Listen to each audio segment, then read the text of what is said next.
Hello, everybody. How are you guys doing? First of all, we're going to say Happy New Year. Okay, Renee, the last time they saw us, you and I were celebrating Christmas. You was my co-host. But guys, I told you that author Renee Ryan will be back. As y'all can see, we are all smiles because Renee has a new release. Oh my goodness, The Secret Society of Salzburg. Guys, we're going to talk about this book on today. There is so much greatness surrounding this book. It's so full of gems and all of that good stuff too. So I am just so excited to have author Renee Ryan. And I was actually telling her that she is the first interview of 2023. So author Renee Ryan, thank you so much for coming back to hang out with us here at the cafe. But for those that may be new to you, can you introduce yourself for me, please?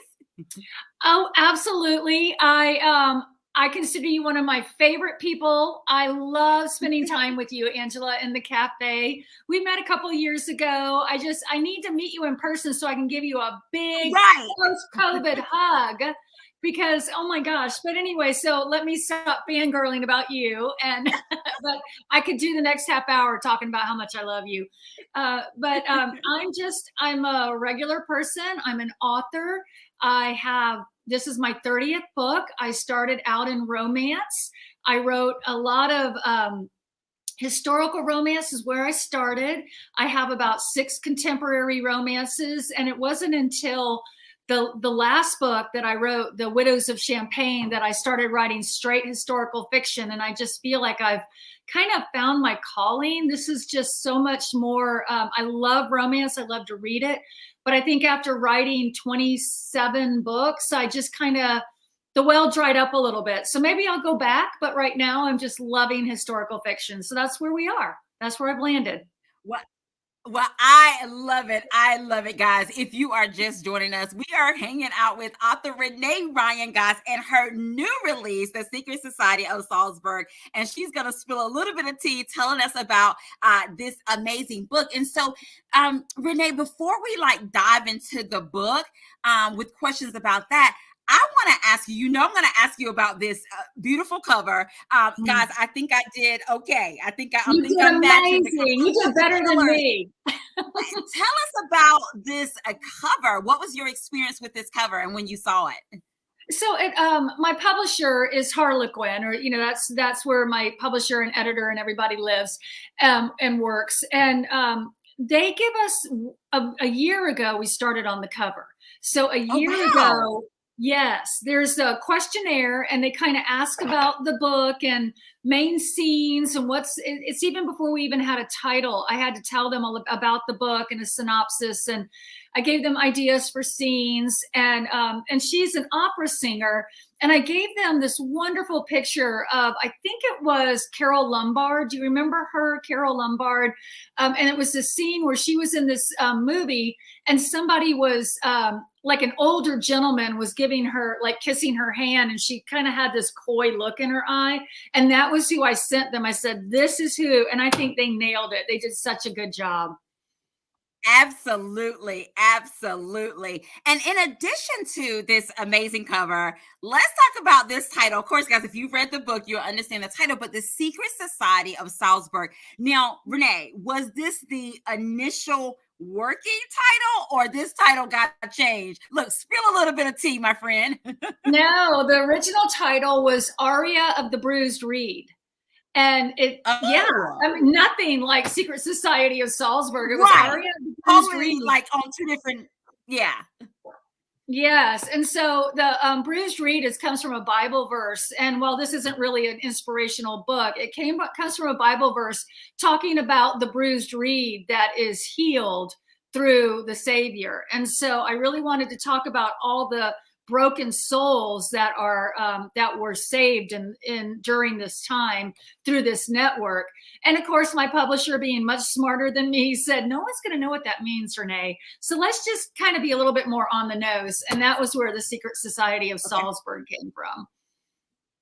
Wow. Wow. Guys, did y'all get that little bit of tea? So this was not the original working title, but if you have read the book, it definitely works for this book.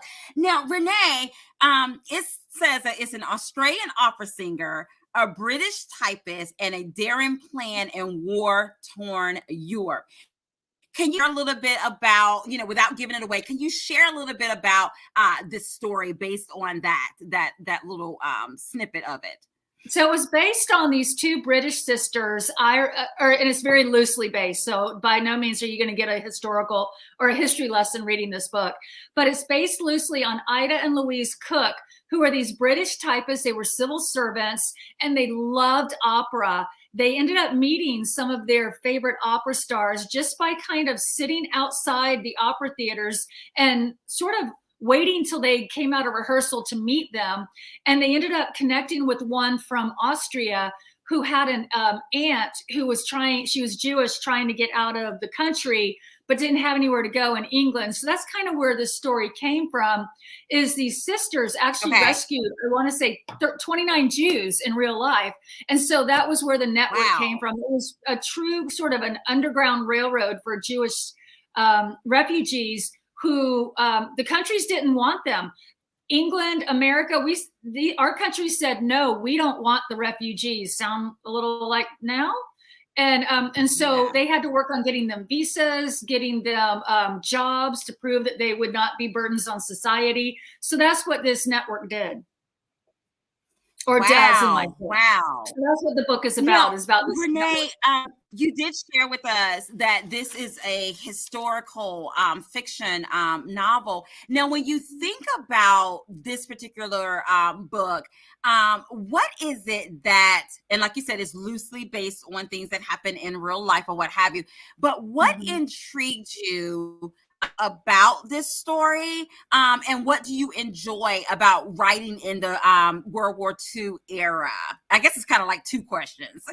Yeah, well, I'll start with the second of the two. I think in World War II, because there was it was open genocide, and I think the world was fighting. There was a good guy who was not Hitler and the Germans, and a bad guy. And so there was a real clear understanding of who, at least the European theater, of who was the bad guy, who was the good guy, right and wrong, good and evil. And it's so gray in the world that we live in now.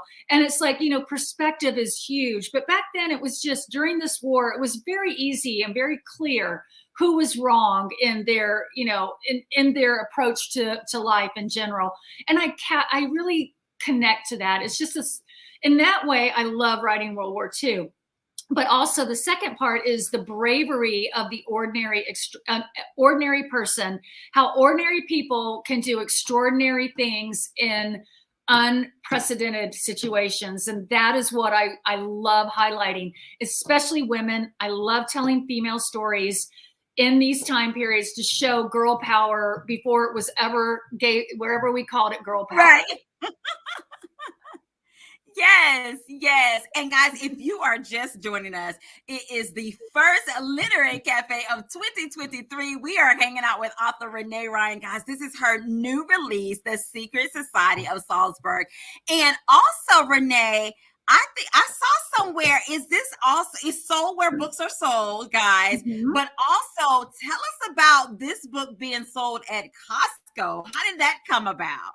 That was that's the thing. You think, oh, it just showed up in Costco. No, about 8 months ago, my editor, 8 months ago, maybe 6, no, closer to 8. I get an email from my editor, and she says, we have some good news. Costco just did a huge buy for the Secret Society of Salzburg. But I had to keep it quiet. So I knew that, and you know how it is. I knew it was going to be in Costco. I knew how many books that they bought, but I also knew that sometimes these things don't come about. And so I didn't want to start, like screeching from the rooftops. And also, just because the book shows up in the store doesn't mean it's going to be featured in the magazine. And it wasn't really featured in the magazine, but it did show up right next to Prince Harry's book, The Spare. And I was just like, I am out with royalty, and one of my favorite royals. I just love him and Meghan. So I don't know if that's what most Americans think, but I love those two. So I was just like, oh, this is a dream come true. That is awesome. Well, congratulations. And guys, of course, at the end, we'll be telling you where you can pick up your copy of The Secret Society of Salzburg. And of course, you can get a copy at your local Costco as well. So we're going to put in a plug for that. And so, guys, if you are just joining us, of course, like, tag, and share. Tell a friend to come on over to the cafe. It's the first one of 2023. And we're hanging out with Renee Ryan on today. And so, Renee, we are so excited for you. This is your new release this year as well. Now, I want you to share with us, of course, we know, with it being historical or what have you, there are certain things that have to be in place, all of that. But when you think about this story and when you did your research and you found out about it, for this particular story, what came first for you, my friend? Was it the plot? How you was going to, make a plot twist and all that stuff of the story? Or was it these amazing characters? I kind of had Ida, or I had Hattie, who's one of the two main characters, because I was basing her off of Ida. But the story didn't come alive until Elsa popped into my head. And Elsa, if you've read the book like you have, Elsa's really kind of the star of the book. And I don't think I would have been able to write this book without Elsa coming, and she sort of came to life. She's, an opera singer, a prodigy. I think her first opera starring role was when I think she started in the chorus at 13 was the way I did it, and quite the musical prodigy. And very naive and yet very wise. And the whole whom much is given, much is required. She really took that to heart. Before I even knew what she looked like, who she was, I knew she was Austrian, and and so that's really the story kind of built from her. And I thought, what would it have been like to be, she's called Hitler's favorite opera singer in my book. And I thought, what would that mean to someone who hates what he's done she's half Jewish, she's part Jewish. So what he's done to her people and her country, he took over Austria. That was not something a lot of Austrians wanted. So she was an occupied country. And that was really where the story took off. And I wanted it to also be about friendship. And that was when Hattie started built in my mind as well. And then Hattie gets a little romance, and Elsa has a little romance. It's not quite the way we would consider romance. And then Hattie gets one, and I wanted to parallel, because you know me, at heart, I'm a romance author. So I wanted to parallel two relationships and to show kind of when a man is a good man in a relationship, how that can make a difference in how the relationship ends versus one who's a little more self-serving, and how that relationship kind of unfolded. So that I wanted to do. I did a lot of things with this book. I had a lot of things I wanted to do. Yes. Now, you told us a little bit about Elsa. Of course, we got to talk a little bit about Hattie. If you had to describe her in 3 words or more, if you need more words, how would you describe her? Passionate, generous, faithful, and I'd give one more, loyal. I think those are, what a great friend, what a great sister, she saw an injustice. She saw an injustice and thought, if not me, who? If we don't stand, who will? And so many people, the reason we had so much horror and so much genocide and so much awful things that man has done to man is because people look the other way. People don't stand up. People don't say, if not me, who? And that's really who Hattie is she doesn't know she's naive, she's young, she has no resources, but a friendship with a powerful person, and leverages that to save lives. And so, Hattie became really close to my heart. I think Hattie's more your everyday woman. And I would say Elsa is more that, the star, like that big, larger than life. Yeah. Now, when you think about characters as a whole, and of course you shared a little bit about Elsa and a little bit about Hattie, but when you think about the characters that make up this amazing story, is there a character that was, exciting to write? And is there a character, and it could be more than one, that at moments gave you pause, like you had to kind of like sit with your thoughts or sit with what that character was telling you or what have you? I would say Wilhelm, Elsa's Mhm. husband, sort of was both. He was exciting to Okay. write because I didn't want him to be cardboard.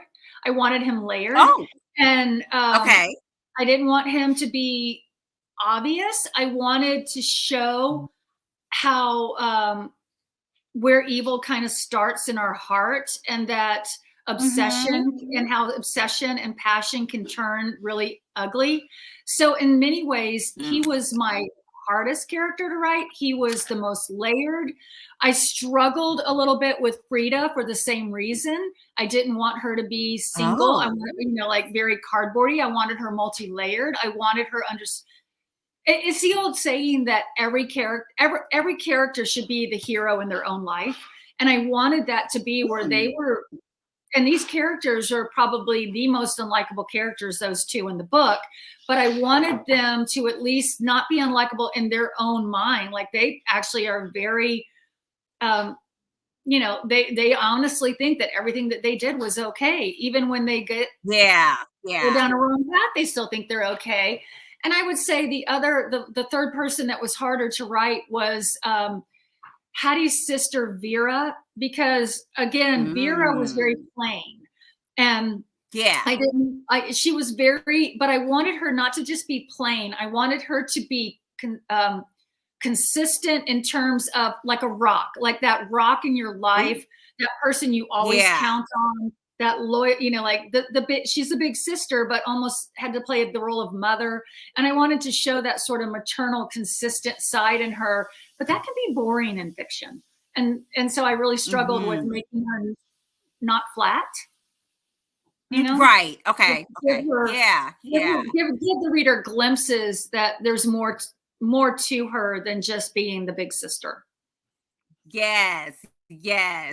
And guys, if you are just joining us, hanging out with author Renee Ryan, guys, it is her new release, The Secret Society of Salzburg. She is hanging out with us here at the cafe on today, sharing a little bit about this amazing, amazing story. And Renee, one thing that caught my eye, and this is on the back cover, there was someone that the words that they used to describe this book was just amazing.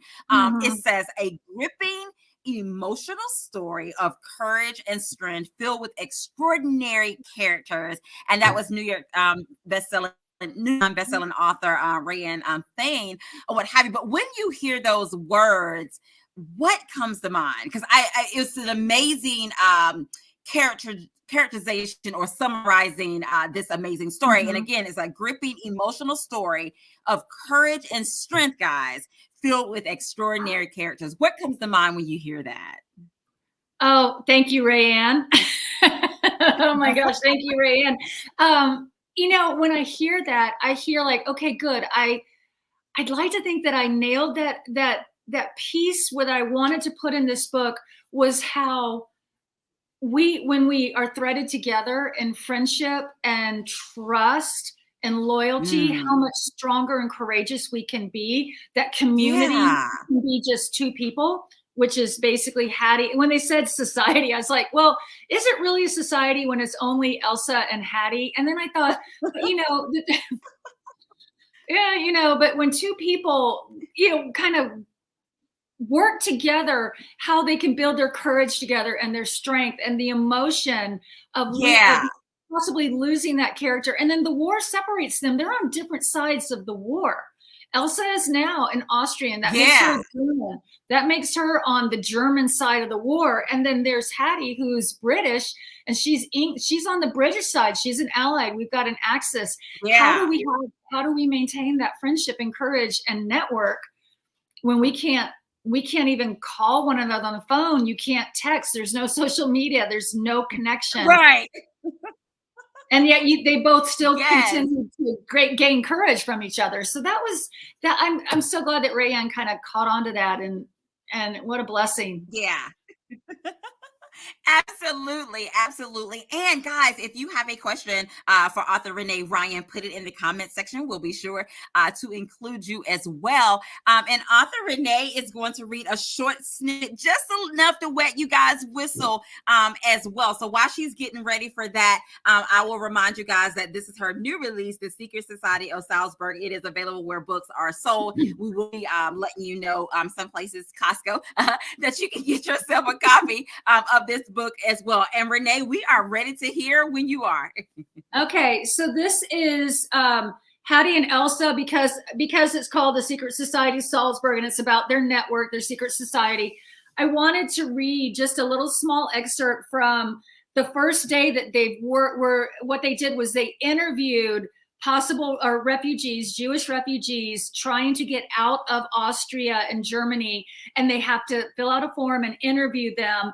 And they're in the middle of interviewing and they both just can't do it anymore. They need a break. The stories, the heartbreak. This is in the 1930s, and people are already being sent away to concentration camps, and loved ones have been separated. So this is where Hattie says, Elsa, how do we choose which of them to help? How do we decide the cost of one life over another? I don't know. Elsa said. They fell silent, each caught in their own horrified understanding that their failures would outweigh their successes. We must make a rule right now, Elsa said, her eyes filled with resolve.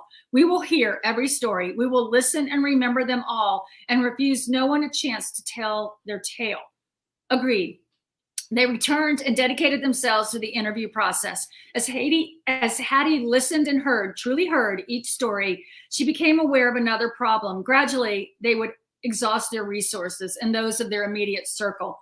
We'll need better funding, she said to Elsa when they stopped for the day. Elsa shook her head. We'll need better everything. And with additional resources would come more responsibility, more successes, but also more failures. Now, Hattie decided would be a good time to pray.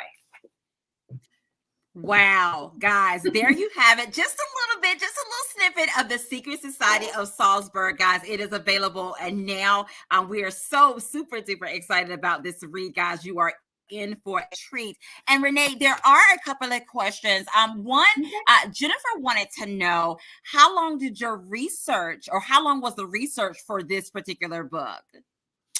Oh, okay. So I'm so glad that I'm not writing romance, because romance, we have to kind of crank them out quickly. I have a year between books, but I can tell you each book requires 3 to 4 months of hard research before. Now, when I say that, it's not just historical research. It's not just timeline, understanding that. I also really dig into plotting my characters. I research what's going on at the time period and which character would fit in best. And so in the 4 months, I'm also plotting and researching before I ever really start to put the story together. So yeah, it's not quick. Used to be I could write a romance in 4 months, a book, a same length romance in that time. So that just kind of tells you the difference in the historical piece to a book like this. Gotcha. And Renee, we have some others the audience have. Tiffany Jones wanted to know, did writing this story, did it make you research your family history? It did. Oh my gosh, what a great question. It did. I know. I was like, oh, okay. That's a really good question. It did. And the thing is that my father was a World War II veteran. So it made me want to talk to him more about his experiences. My family's been over in this country, both sides. My mother was from France, and they came into New Orleans, and so there's a lot of fun history there. But they that's a whole different book I need to write about the Creole, my Creole background, and all of that. I can't wait to write that book. But the other family was in Georgia from pre-revolution days, so there wasn't a connection to Europe anymore. I mean, we've been around way too long in this country, but because my father was in World War II, I wanted to know what he remembers the day, the Japanese bombed Pearl Harbor.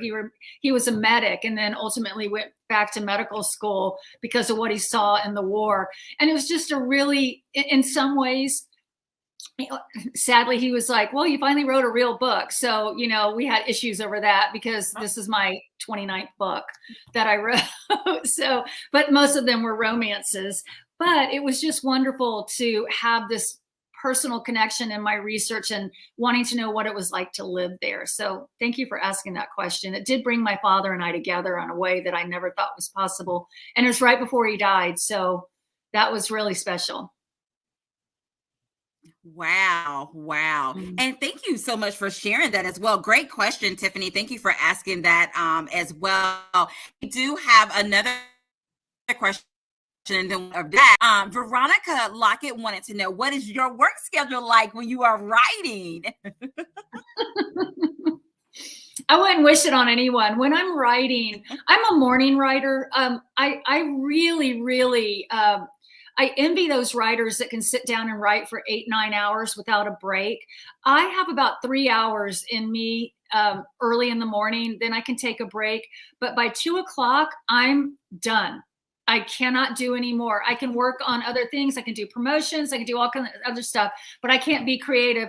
And I do think it might be from, I used to be a high school teacher and my hours were kind of 7 to 2. And I don't know if maybe there's something, some sort of internal clock that's where I'm used to creating and being smart and on and, being awake, because now when I'm on deadline, all bets are off and I'm behind, I'll write 15-hour days. But for the most part, I get up. Okay, this is funny. I get up, I drive to McDonald's, I go get my iced coffee, and then I drive home like I'm driving into my office to work. And I have to trick myself. And then I go up to my office in my loft, and then I work like I'm at an office.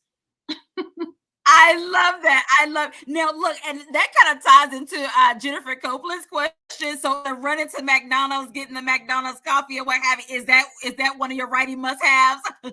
It is, and all liquid. I drink a lot of water because what is it they say now? Sitting is the new cancer or something like that. And so you have to get that up. today. I was listening to either a podcast. I was like, what? Yeah. And so I drink a lot of water because then it makes me get up and have to walk around and, and relieve myself and then come back and get to work. So I try and get up every 20 to 30 minutes, which requires a lot of liquid. So yeah.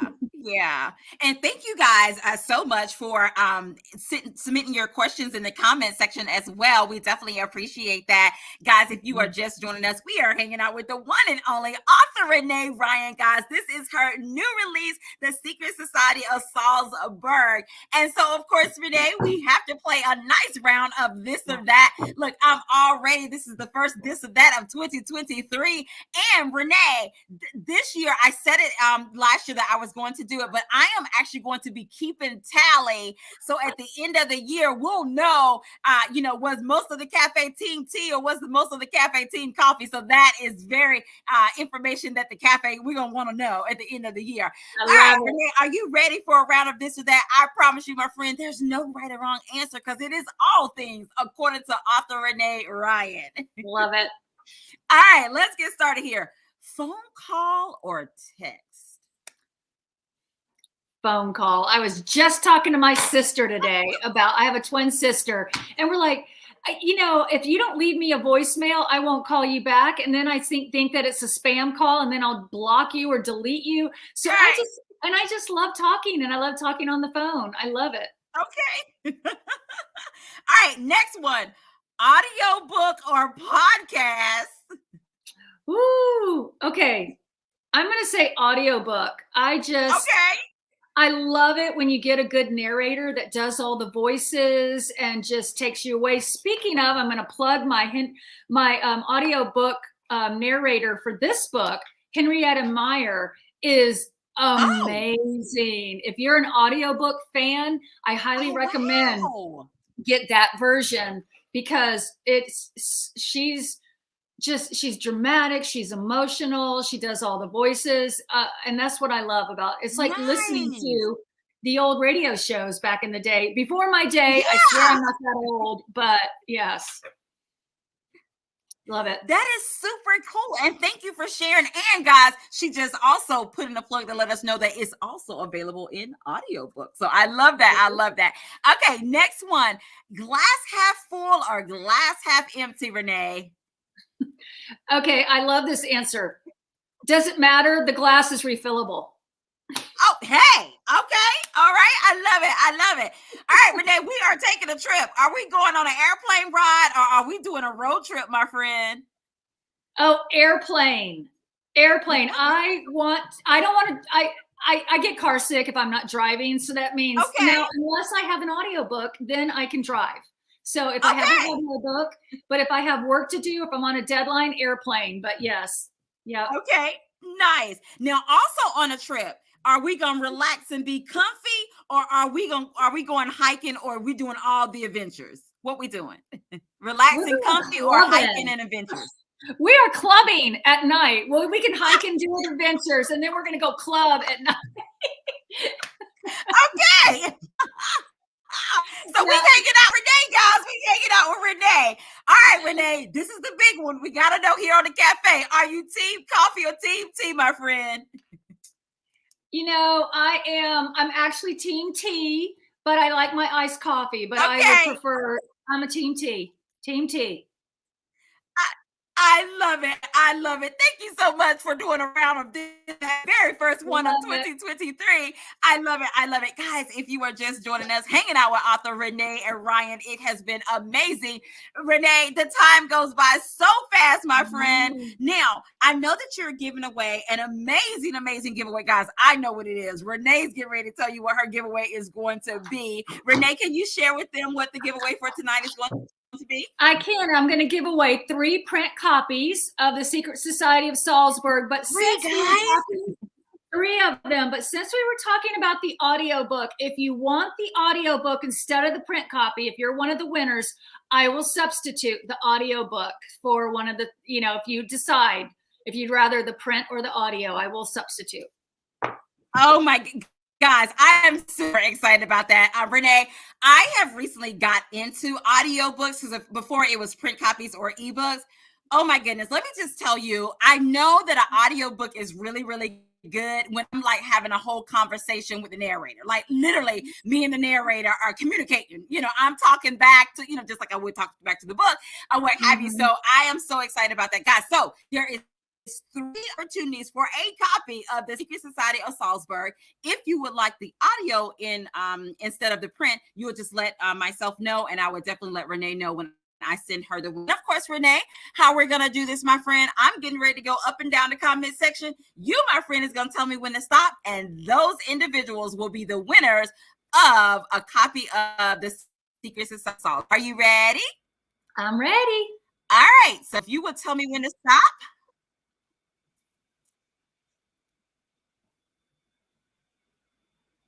Stop.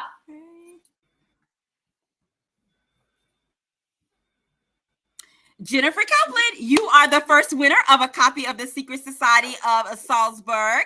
All right. So, Renee, we're going to go again.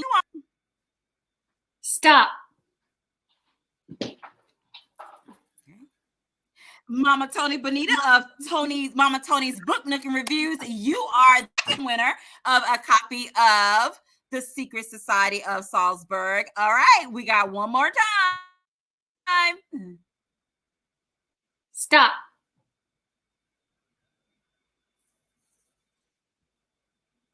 Veronica Lockett, congratulations, ladies. You guys are a winner of a copy of the Secret Society of Salzburg. Of course, when you send me your information, if you will indicate if you want the audiobook or if you want the print copy, send me your information. And of course, we will get that over to author Renee Ryan. Author Renee Ryan, the time goes by so fast, my friend. Can you please share with the people, in addition to Costco, how can they get their hands on a copy of this book? And guys, she also shared it is available in audiobook, ebook, as well as print copy. So share with us, how can we get our hands on a copy? So you can, it's in Walmart, some Walmarts, not all. It's also in Costco. It's going to be in all online retailers. You can go to Amazon, Barnes and Noble. You can also get it on, I think it's librofm.ca. You can get it on, let's see, I think harlequin.com. You can get it on loveinspired.com. So there are a lot of places, and book depository. If you're in Canada or you're out of the country, you can get it at book depository, and that shipping is free. So there you go. A lot of places. I love it. I love it. And there you have it. We have shared with you how you can get your hands on a copy of the Secret Society of Salzburg as well. And again, congratulations to all of the winners. And Renee, of course, we have to ask you, how can we stay connected with you, my friend? Well, ReneeRyan.com. You can join my newsletter that way, or I'm on social media. If you see Angela anywhere, you can see all of my comments. I'm Renee Ryan on Facebook. I'm Renee Ryan Books, I think, on Insta and Twitter. And I don't do any of the others. Those three, that's enough. I love that. I love that. So, guys, make sure you stay connected with author Renee Ryan. I have included her website, of course, sign up for her newsletter as well. Follow her on social media, all of that good stuff as well. Guys, go out, get your copy of The Secret Society of Salzburg. Of course, after you read it, whether it's the ebook, the print, or listen to the audiobook, definitely leave a review. I know that author Renee Ryan would be so appreciative of that, guys. So definitely make sure that you do that for her. And author Renee Ryan, I definitely want to leave you with the last words of what you want to say to our readers and our listeners on tonight. Oh, I just want to say thank you for being here. Thank you for being such a promoter and a follower and loyal to Angela, because she is by far one of the best interviewers. Keep watching the Literary Cafe. Keep stopping by, because I got to tell you, she is one of the best in the business. My husband's former radio and TV, and he said he can hear her and she's always great. So oh yes. Wow. You are amazing. And I just thank you, all of your listeners and viewers, for participating tonight. I appreciate you coming. Well, thank you so much, guys. Thank you guys for watching and tuning in. Thank you for including your questions in the comment section as well. You guys have some amazing questions too. Mm-hmm. And of course, guys, we are just excited to help Renee celebrate the release of her new book as well. Again, thank you guys for watching. If you watched live on Facebook and you would like to send stars, thank you guys for always sending stars. Feel free. There should be a shooting star down at the bottom. Click on that. Send as many stars as you like. I always appreciate that. If you haven't signed up for my YouTube channel, it is Angela Anderson YouTube. Definitely subscribe to that as well, guys. And as we always say, have an amazing day, because we're having an amazing day. And until next time, we will see you later. Bye. Go out and get a copy of The Secret Society of Salzburg. Have an amazing night. Bye-bye.